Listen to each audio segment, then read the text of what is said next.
So, hello everyone, and thank you for joining us today. So, we're going to have a discussion on empowering your engineering teams to address legacy code. And this is a Lead Devs webinar, and it's created in partnership with Instana. And so the webinar is going to be about 45 minutes.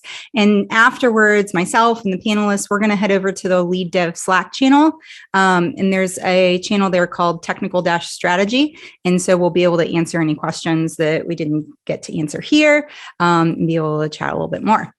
I've planned for a little bit of extra time at the end to answer questions from the audience. So there's a question and answer feature down at the bottom. So anytime throughout the webinar, feel free to pop something in there. If we don't get to it live, then our friends over at Lead Dev are going to put it over in the Slack channel, and we'll be sure to answer it there. So let's get started with some introductions. So my name's Andre Goulet, and today I'm joined by Saeed Ketchman, Nelita Velasquez, Hunter Madison, and Nicholas Carlo, and they're going to share their experience and insights. So I'd like to ask each of you to introduce yourselves. So Saeed, why don't you tell us a little bit about yourself? Yeah, thank you, Andrea. Happy to be here. I'm Saeed Ketchman. Currently, I'm at Instagram, where I lead a team responsible for growing the consumption side of Instagram's new short-form video product, Reels, which hopefully you guys are familiar with. Previous to this role, I was at the New York Times, where I was engineering director over subscription growth platforms. So this topic is really relevant to me. I think my career has been built off of improving legacy systems, so to power the growth of the companies I've been at. And so I'm really excited to be here. Thank you. Awesome. Thanks, Saeed. All right, Nelita, how about you? Hi, my name is Nelita. I've been a software developer for about 13 years, working with different languages and platforms from mobile, web, and now backend. I'm here today because a few years ago, I gave a talk called Embrace Your Legacy, with the intention of offering a more positive perspective about legacy code. Back in those days, I was an iOS developer, and so it was relatively new, and suddenly nobody wanted to work with Objective-C code bases. Many times I hear people referring to those code bases as legacy code with a bad connotation. So I decided to give this talk and talk about why I don't think legacy code is necessarily a bad thing. And well, I'm happy to be here today to talk more about the topic. Yeah, that's fantastic. Hunter, how about you? Hi there, I'm Hunter Madison. I work at Instana, an IBM company, on the Instana product. I am the staff SRE. So I do a lot of cross-functional things, cloud architecture, build management, helping developers through things, IT, anything that doesn't super fit, I take on. And then the other fun fact about me is I've been basically dealing with legacy products for my entire career. Starting when I was at 19, Custom Ink basically said, hey, you can stay on part-time past your internship and do all of our Rails upgrades. So I have basically an entire career built on learning how to walk back from other people's changes and get something that works. So really happy to share that today. Yeah, we're happy to have you. And Nicholas. Hey everyone, so I'm really happy to be here with so many great people. I'm excited to be discussing about this today. A little bit about me. So my name is Nicholas Carlo. I do have a blog called understandlegacycode.com. So you can tell that I am really passionate about this topic. I usually like to share every resources, tips, tricks, and techniques that I learn about this. In general, I love writing maintainable software. I also organize the Software Crafters Montreal, where we talk a lot about writing maintainable software. I've been doing that for a while, like consulting, freelance, working for a company. Nowadays, it's a little bit special. I'm super happy because I'm working on a product at a startup called Centered. The product is about helping developers get in the zone and stay here. But I'm in a very unique position where I hope that we will get some legacy to maintain someday. And I'm here to looking at that technical debt accumulating and be here to make sure that we go in the right direction and we have a nice legacy to maintain soon. Awesome. Yeah, maintaining your legacy is a really good one. And I'll share myself too. So I'm Andrea Goulet. I had a really interesting path into software. I started my career as a writer, specializing in marketing, and met up with a friend at a high school reunion. And my focus has been on empathy and how it impacts legacy code, because communication and trust and all of those things boils down to effective empathy. I'm also I created a community called Legacy Code Rocks. So if you like talking about this, you can head, Nicholas is very active there. So Legacy Code .rocks. And then I host a podcast by the same name. So yes, love geeking out about legacy code. And I'm so excited to chat. All right, let's dive into content. So legacy code, right? We all know that it's important because legacy code is often mission critical, right? Like this is how companies make money.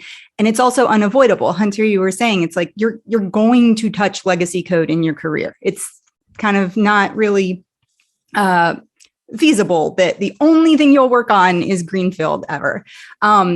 So why does legacy code get such a bad rap? And then I think more importantly, how can we shift the attitude? So Nalita, exactly what you were saying, so that there's less of an aversion to work on this really important inherited code.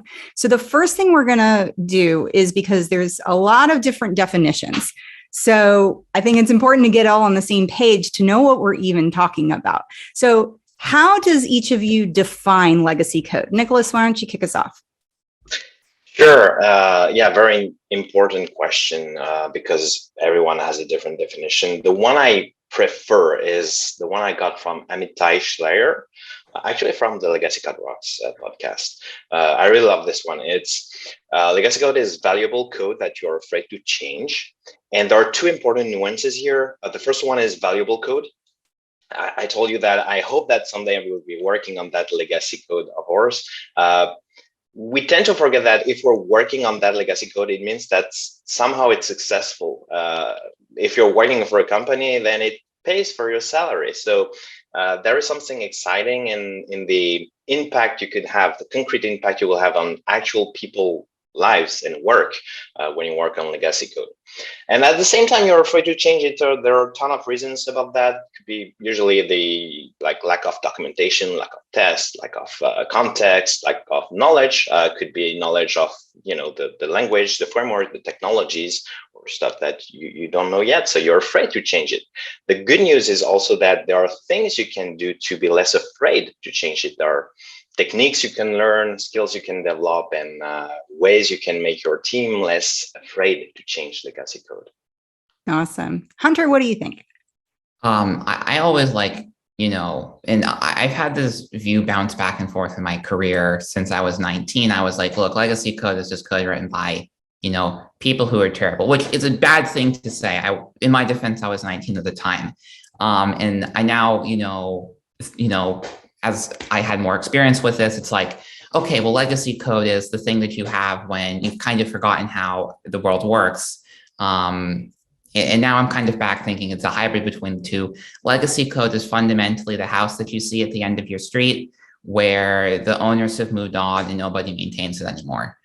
There's still clearly something valuable there, but, through neglect, people moving on, business transitions, there is still some value left in this structure, but because nobody is actively living there and choosing to inhabit that space, paint peels, boards rot, water gets in, termites decide to throw the largest buffet they've ever potentially seen in their torment lives, and you're left with a problem that has to be remediated by someone. Yeah. Awesome. I'll chime in real quick. So one of the things I've been saying on stage is that for several years is because a lot of people think of the definition from Michael Feathers' book, Working Effectively with Legacy Code, and he defines it as code without tests. And to me, I think that's important. Tests are important, but to me, it's really more about code without trust. We don't trust the code. We don't trust our team. Like we're afraid to make changes. And so, to me, it's like, how can we build more trust in the code? Because when we can do that, then we can make things extensible. So how about you, Nalita?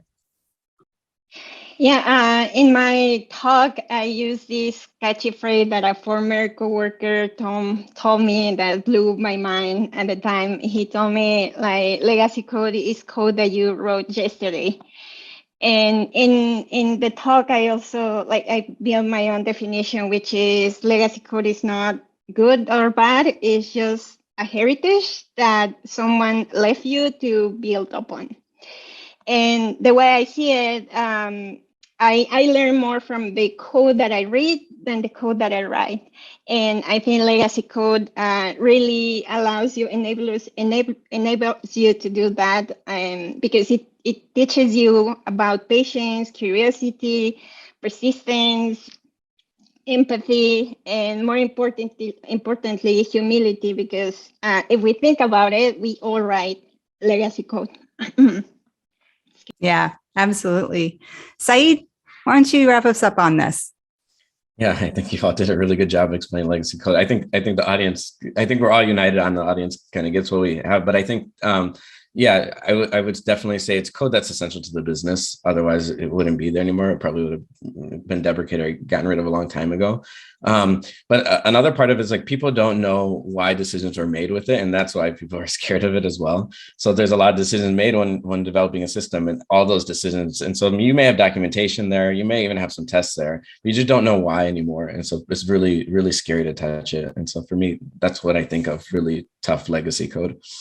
Yeah. Awesome. So why do you think, Saeed, that there is such hesitation? What have you seen on your teams? Yeah. So, thinking about this, I think there's kind of three points of view. There's the business point of view, there's the engineers, and there's the teams themselves. From the business hesitation, it goes down to worries about business loss. We already established, these are critical systems. They're things that maybe even like the bread and butter of the company. This is what power like a major financial portion of the company or customer user experiences. So the company relies on them working, and they're working, or people assume they're working. This change could harm stability essentially. And so the business is worried about that stability. And it goes back to, Andrea, what you had mentioned before, the lack of trust or confidence in something new. It's not broken, so why are you going to mess with it? And so from the business point of view, the hesitation comes from there, or the harm to the business. From the engineers, usually, as I've talked to engineers over the years about trying to get them onto projects that work on legacy code, one of them is they're scared to get in a rabbit hole, get into a problem that they're going to be working on, and they're going to end up inheriting it without the support of the company. And that's usually what ends up happening for a lot of engineers. They become the expert on it, but they're not given the agency to actually make the changes necessary. And so the lack of trust in the company that they will go the full mile with the recommendations makes engineers very hesitant to touch this code, because it can become a huge liability. And sometimes you see people burn out, even leave companies, because they have that burden of band-aiding these systems without actually being able to improve them. Yeah. And I think that from the third point of view, the teams themselves, because that's the business and the engineers, the teams, because teams can prioritize what they want to, or they can say what they want to work on as a team, but typically they don't align with team priorities. Teams are thinking about the next feature, the next iteration of the user experience. And, the teams are worried about recognition for the team, the impact that they're going to have. And it's not always easy connecting it to the legacy projects. Also, it can tie down a team for months or even years if they decide to take it on. And so you'll find a lot of teams very hesitant to pull it on. Again, all this goes down to trust. It's trusting that this is important, that you're going to get the agency and basically the runway to be able to do what's necessary, and that it's going to be done in a way that doesn't harm the business. Yeah. Yeah. So that's great. And I think especially the idea of agency, that's exactly what I've seen too, is, having the support, having the tools, having the, buy-in, that's so critical. Another thing is that legacy code is often highly coupled with technical debt. And just to kind of give people a context in case that's a new term for you, it was developed by Ward Cunningham back in the 90s. And so this is the quote that typically is associated with it. Shipping first-time code is like going into debt. A little debt speeds development so long as it is paid back promptly with a rewrite. The danger occurs when that debt is not repaid. And so every minute spent on not quite right code counts as interest on that debt. And entire engineering organizations can be brought to a standstill under the debt load of an unconsolidated implementation. And that's something I've seen firsthand. So when you have all of this technical debt, what are some, concrete strategies that, you can use to kind of start to make progress? Nalita, why don't you share? Sure. Yeah, for me, when it comes to defining a strategy, it's very important to measure, because how do you know what you have to improve if you don't know that in the first place? So, for example, it is helpful to have performance testing metrics around errors, latency. If you're working in a mobile app, data about where your application is crashing, memory leaks, etc. So I think having this kind of data really helps you in two ways. First, to advocate. It makes much easier to advocate to invest this time on something that you have the hard data. And second, it also helps you to understand better where you need to invest, where that investment it makes the most sense. So in companies where I have worked, we have used this data to help us build a backlog of tech dev that then the team prioritizes, and in some cases we dedicate a specific amount of time per sprint to work on technical debt. But as I was saying, it is very important to have leadership involved, and it's important for us as developers to advocate for that in the first place. That's awesome. Nicholas, you talk about this a whole lot on your blog. Tell us some of the strategies that they're your favorite. Yeah, so I'm going to focus on the like how you can empower your teams. So as a tech lead, for instance, or like external consultant, like someone who can really make things move. Something that worked the best for me was to, first of all, make sure that there is a process and a culture to make changes, because so we talk about legacy code, but actually there is a legacy culture.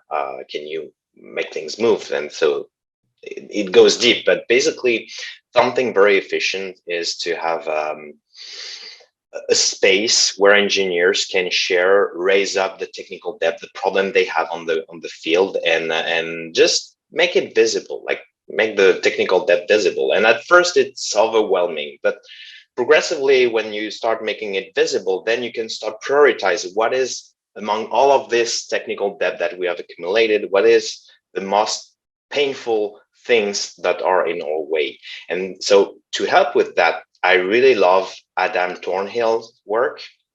So there is this book I recommend, the Software Design X-Rays, very concrete. And basically the idea, if you're into prioritization, like prioritizing stuff is also something I love. You may know the Eisenhower matrix, where you organize stuff you have to do between like how urgent it is and how important it is. And so that's a way, to decide what you're going to do now and what you're going to delegate, defer, or eventually drop. And you can do the same with technical depth. There is the how bad it is, how like code quality toolings will tell you a score of, oh, this is a terrible code smell, you should fix it, and this is fine. But this is not enough. You need to couple that with, are you touching this a lot? Basically, if it's terrible, but you're never gonna touch that, it's fine. And this information, are you touching this? You can actually get that either by listening to your developers, and also you can get that from if you're using Git or any version control metadata, actually you have this information. So you combine that and you basically can have a plan to propose to stakeholders of, okay, we're going to pay off technical debt as we go progressively. And this is the plan. And we're going to start with the most important one that will have the biggest return on investment.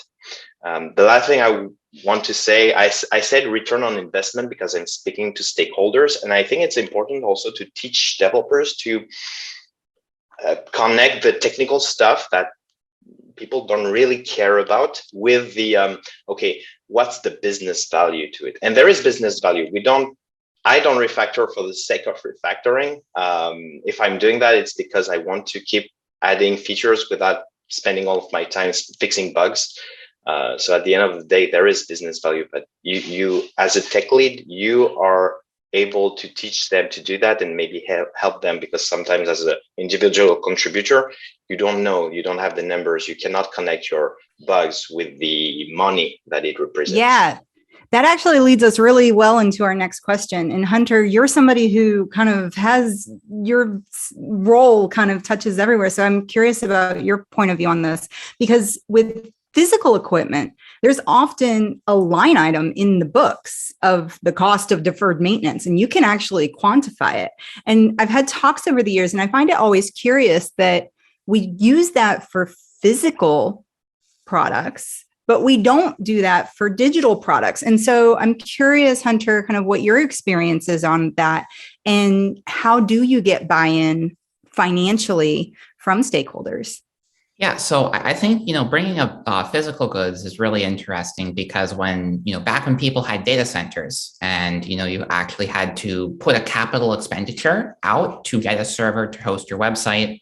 It looked like a shiny metal pizza box for everyone who's too young in their career to remember it. They're very heavy, very hot. But the thing is that they'd have maintenance contracts, they'd have support agreements, they'd have all this stuff baked into it that you'd upfront the money, with the idea being is, okay, well, if we spend $2,000 on this server, we need to make X out of whatever's running on that server, and it's going to cost us Y over the 5 to 10 years that we have it. I think that, and this is for me the biggest failing of the cloud, as we've really moved away from having to do operational, hard capital expenditures to making everything operational costs. You lose that attachment between what you're working on and how much it costs you. The other thing that doesn't help is the billing tools for every single cloud provider is very bad. And all of the services out there, I still have to do everything in Excel by hand. But I do think it's a really valuable exercise, because once you're able to go into your infrastructure and say, okay, we have legacy service X, and legacy service X is taking 10 seconds to do this processing, and I can, use my monitoring tool, like I use Instana, but I also make Instana, so slightly cheating, but you can see, okay, well, this has this impact on the customer. Or go into your cloud provider and it's like, well, it's costing us $20,000 a month in servers, or, it might be costing us $5 a month, but it causes a problem whenever it goes down because it takes our entire business out. Having these understandings of how much it costs, and then coming up with a framework that you can explain to your finance department and your business department. It's like, okay, so we might be spending $100 on this thing, but really it's costing us $20,000. And this is how I justify that cost basis. It then starts moving the discussion from are we not doing something that we should be to make our business better and improve our ROI? And it takes it away from the entire, engineers are just upset that they want to do something that we don't actually understand, where that value is coming from. Because most folks in the business, get that if I do this, I save that. And unfortunately, that's how you kind of have to frame a lot of these discussions. Yeah. That's what I found too, is kind of helping each other understand each other's worlds. Right. And so, if you understand finance as a developer, it doesn't mean that you're going to go and do the accounting. It means that you can have conversations. And same thing, if you're a business person, it's really important to have that technical competency. It doesn't mean that you have to switch careers and become a developer, but the more that we can learn each other's languages, I think the more impactful we'll be. And that kind of leads us into our next question. Saeed, I'm curious to get your take on this around culture.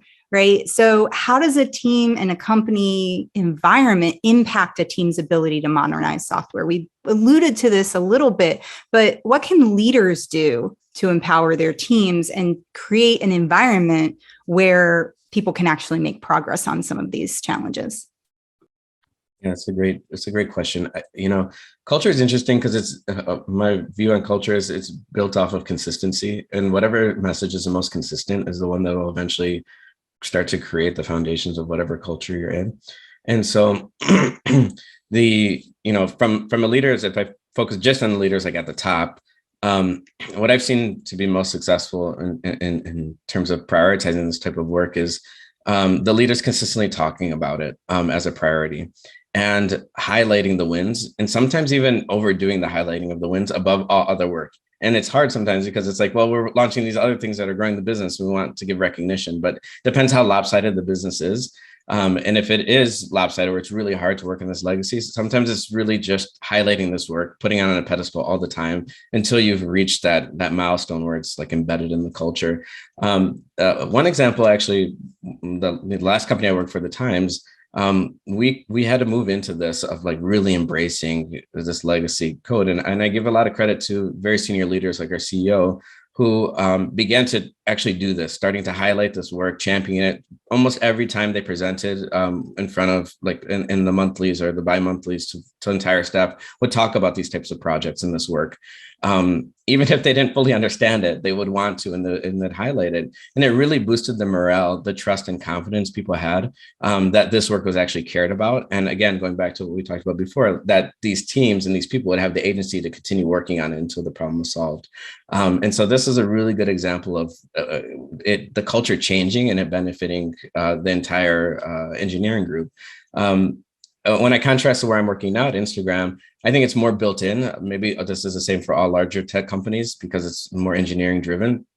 But the expectations on engineers is that they will be working on this type of work from the beginning, and the business supports it. And so the leaders support that through setting the bar for engineers and then rewarding the engineers for this type of work. So the bar is set and there's accountability, but then the reward comes for the people who actually embrace this type of work. I would say additionally to this, overall, it's the culture has to be built and nourished where you trust engineers to make the right calls on this stuff and then support them as necessary to execute on it. We can say like, oh, the leaders need to do it, but I think on the ground, we have to build a track record for this type of work to show the examples. Hey, we worked on this system that was really delicate. It was a really important part of our business. And look, we made it better and we didn't break anything. And sometimes too, I've noticed in my career, I've had to put my own name on the line and say, I promise I will fix this and I will not break it. And like, I will put my own reputation on the line for this in order to build the confidence within leadership, within the organization that, okay, there are people who can work on this responsibly, who have the motivation and have the experience to be able to do that. And sometimes you just have to do that and then set the precedent and the track record. And then that will follow and people will start to trust. Yeah. Yeah, I love that comment about celebrating. And I think that might be that's something that I've seen is that when you have a launch or you have a feature that goes live, it's like that's something that's visible and very concrete. It's hard to celebrate preventing things, right? It's hard to celebrate, yay, we made things, a little more safe and secure, right? We prevented a vulnerability from entering. But I think that there are companies that do that really well, where it's like they do celebrate safety, they celebrate resilience. And I think at the end of the day, that's the outcome that we're looking for. Anyone else? Any ideas on culture? So something that I've run into, and this is more on, when I've been an SRE, and especially if you're an SRE that's supporting a larger development team, if you want to have your legacy stuff addressed, it's really, really important to make sure that you as an SRE team are building into systems preference for teams that are working on addressing existing problems over making new features.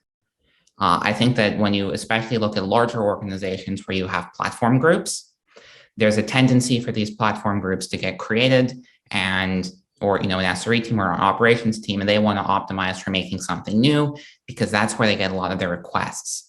But really, if your operations group is focusing on, okay, when we have something running, how do I get people the easiest access to the debug logs, to core dumps, to sanitize the data, to get on the server if they need to be able to look around, to have quality monitoring tools, having those things available and prevalent and pushed for, if you're going to maintain something, I have a, toolbox that I can give you. I think that's really important because, at some point, someone is going to have to touch this. And it's either going to be, you've taken this on as a project, or at least in my experience, you've taken this on because the world is on fire. So the easier that you can make it for people to, put their hands on things from an SRE perspective, I think it's the best way that you can use your time if you want to get some of these legacy systems modernized and actually maintained. Yeah. Yeah. We have a core value at my company, Corgi Bytes, that is so critical and gets invoked all the time around legacy code, and it's calm the chaos, right? And it's like actively focusing on creating an environment that is calm so that you're not fighting fires, you're focused on preventing them. Let's switch to practitioners, right? So if you've got your hands in the code all day and you're typing away, right, what are maybe one or two small behaviors? Like, we like to think about atomic commits. Like, I also like to think about kind of atomic behaviors. What's the small thing that you can start doing right now, today, after this webinar, that can make a difference in modernizing your legacy code? Nalita, let's hear from you first. Yeah, I think the first thing is to advocate. You were talking about communicating and having that conversation about your perspective as a developer and listening to the business perspective as well. So a way to start in that conversation is advocating about the things that you consider add value to the piece of software that you're writing. Right? If you think that adding tests, when you're estimating, if you think that adding tests, documentation, spending time designing upfront, that all that is going to add value, make sure that you speak up and that you share that perspective. I think for me, that's the most important part. And then the second one, I will say that is documenting.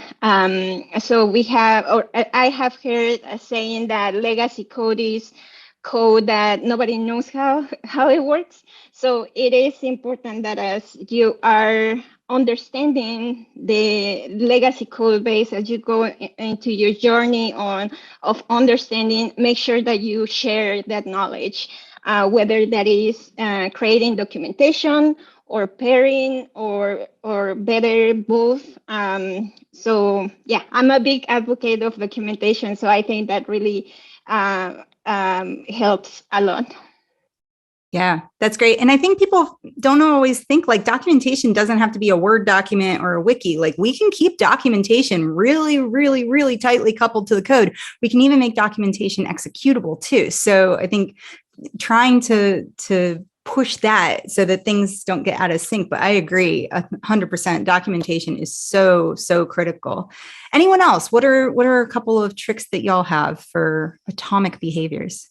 Oh, my suggestion on this that I've given to a bunch of juniors is there's two things that I tell them to read. One, it's an architecture reference book that you can find at one of these print-on-demand sites. It's called Subplan. It investigates the, British changes in code where they were talking about, we're going to not need approvals for all these different types of building improvements because they were swamped. And I love this book because it pushes you to think, well, what's actually a chimney? Like, could you build 1,000 chimneys and stick bookcases in them on sliders? Under the current plan, you could. And I think it's a really good reference to start you thinking about am I allowed to do something? Because the answer is generally yes. And then the second thing is really understand how crumple zones work in cars. Because in my experience, if you're writing code under the assumption that you want it to be rigid until the point that it needs to not be, you get something that, if nothing else, leave something to someone that can easily be replaced. Yeah, that's great. Nicholas, I had seen you unmute. What do you think? Yeah, no, I got two things I would like to say. First of all, refactorings, I would say automated refactorings. Learn your IDE, check out what you can do. It's very frequent that I work with developers who are not aware that they can automatically rename a symbol, for instance, and that's just tiny things you can do to change your daily workflow and reduce the risk of creating bugs and go faster. That's the first. The second one is practicing. So refactoring katas, organize that during lunches, host meetups. If you're in a big city, there are probably meetups and people who want to join. That could be a good opportunity. There are events worldwide. So if you go on the Legacy Code Rocks community, you will see there are events worldwide organized about basically make individual contributors hone their skills of working with existing code without breaking it, making it testable, because usually this existing code is hard to test. So all of these skills and transformations, they go way beyond the languages and the technology and the libraries. So if you have some training budget, maybe hire a coach. I did that in the past. Hire a coach like G.B. Rainsberger or Alo Belshi, are two names that I have in mind, to train your teams into these skills that will be super valuable because you will have legacy code to maintain. Yeah, absolutely. Saeed, do you have any ideas to round us out? Yeah, I would say one, it's just like anytime you're trying to pitch an idea, it's you're trying to find people who get excited by it right away. And so, if you're writing some code, you notice that there's stuff that's not maintained, and you're going to go to people and they're not going to care, and you're going to get demoralized. So find the people who are actually excited about it or who can get excited about it. And that might be an EM, that might be another engineer, but there are people in the organization who are excited about it, that advocate for it, that they want to work on it. And so seek those people out. And if you're a larger company, maybe there's more of those people, but I really, really recommend that. You need to build momentum. You need to build a community around this. Yeah. Community is so critical. And that's that, because the more advocates you have, because this isn't just a technical problem, right? Technical debt isn't just technical. There's people, there's organizational systems. It's incredibly complex. And so you need a lot of different skill sets and a lot of communication to be able to actually make progress on some of these things. Oh my gosh. This is so fantastic. Oh, wait. Saeed, do you have one more thing? I was just going to say one other thing. When trying to find people, like, so you can find the opposite too, or the people who are really annoyed by something too. And that's how I found, especially on the business side, because something might be breaking a lot, and only on the business side they know it. And so you can sometimes find the opposite. People are like, it's a liability for them, and only for them. And they will get excited about the idea that it stops being annoying for them. So that's one way to look at it too. Yeah, that's a great tip.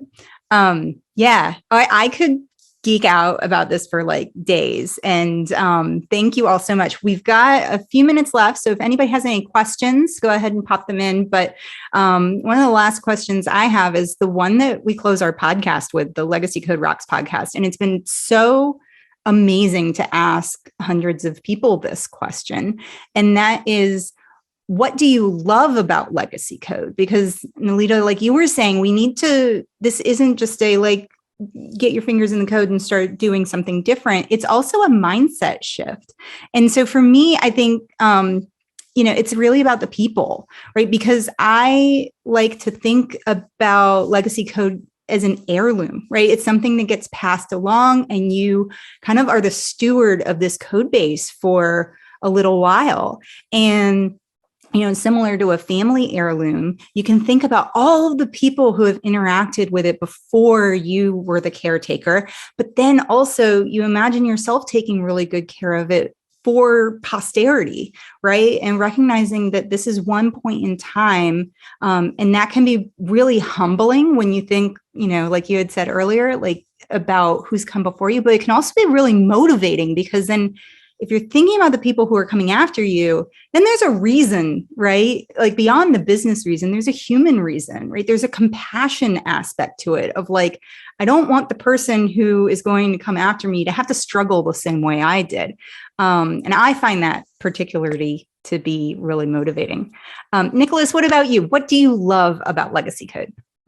Yeah, I agree with what you said, and that's one reason. The other reason I would say it's the impact it has. So I said earlier, but basically, if I'm working on maintaining a legacy software, it means that I'm paid for that, and it's running in production, maybe used by thousands and hundreds of thousands of people, and I'm gonna touch it, so I will have an impact on all of these people. And I want to have a great impact. I want to make it positive. I want to change the way the company relates to that code. So sometimes it's a bit of archaeology. Like, you have this whole thing, nobody really knows how it's working. And with the proper tools and techniques and mindset and approach, you can really clean it up and modernize it and now make it a valuable asset. And it takes time, but that's fine. I'm really into the long-term kind of maintenance, but it's exciting that it has an impact directly on people versus, some new greenfield project that maybe will fail in 2 years. Yeah, that's very true. Hunter, what do you think? What do you love about legacy code?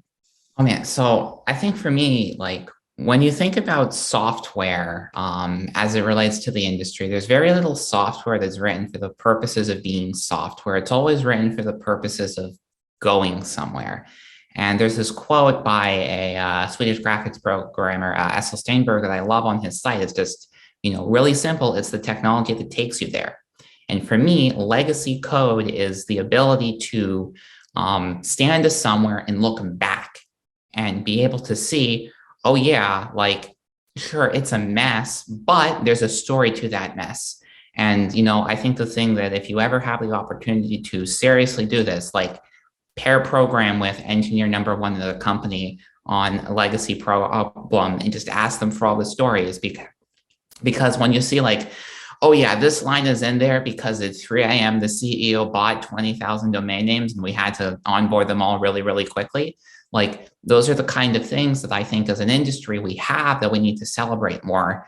And it's just a shame that we no longer have those artifacts. And legacy code is one of the, it's like a dinosaur fossil, but for your business. And I think that's pretty. Yeah, similar to what Nicholas was saying about archaeology. Oh, yeah. Awesome. Nalita, what do you love about legacy code? Yeah, I think learning, like I was mentioning, I have learned a lot from reading code from other people, architecture patterns. Like it's amazing seeing, a code that is in production, that is using the design patterns that you learn in a book and actually seeing in code working. So I really like that. And yeah, like you mentioned already, you build a lot of empathy when working with any code base that is there already. So yeah. Awesome. And Saeed, go ahead and take us home. What do you love about legacy code? I think for a lot of us, like you can build your career around legacy code. It's scary sometimes to touch these things, but what you get out of it is, I think, two things. Just one is about these systems and the business better than anyone else. There's no better way to understand the fundamentals of what powers the business that you're working in or the products that you're working on without like jumping into this. And then two, it's really good exercise. I like software architecture a lot. It's really fun. And it's one of the best opportunities to really get into architecture. Because you can understand the previous architecture and decision made, and then be thinking about a future architecture, trying to make you not fall into the same traps as the previous one, which, legacy is always legacy after you write it, as Nalita had mentioned. But I think for these reasons, I really find it fun because it's really powerful to know these things, and you can make a real difference for future generations of engineers if you write something that's really good. Yeah. That's awesome. We've got a couple minutes left. We do have a couple of questions that came in while we were chatting, but I'm going to hold off on those so that we can end on time, but they will be in the Slack channel. So we've got a question about how Saeed, particularly for you, how do you incentivize dealing with legacy code at Instagram? And then we also have questions about how do you introduce breaking changes when other people rely on it more downstream or other people have full roadmaps. So those are fantastic questions. And I think those are great for the Slack channel. So head on over there after that, and then we will dig into some of those details. This has been such an amazing discussion. I am so grateful to all of you, for the panelists. And I think to me, some of the key takeaways are make your legacy code visible. Right? Like that was a theme that I heard a lot, from measuring to not being afraid of it, to sharing with leaders and getting, the quantifiable like impacts and return on investment, but start talking about it. It doesn't have to be something that you're ashamed of and that has to be hidden away in a closet. Right. Another thing that I heard was the importance of communication, right? From documentation to communicating across departments, right? And it's a complex system, right? And so the more that you can collaborate across departments, the more that you can work together. So this has been a absolutely wonderful discussion. A big thank you, and head on over to the Lead Dev Slack channel to continue the discussion. And thanks for joining, and we hope to see you next time.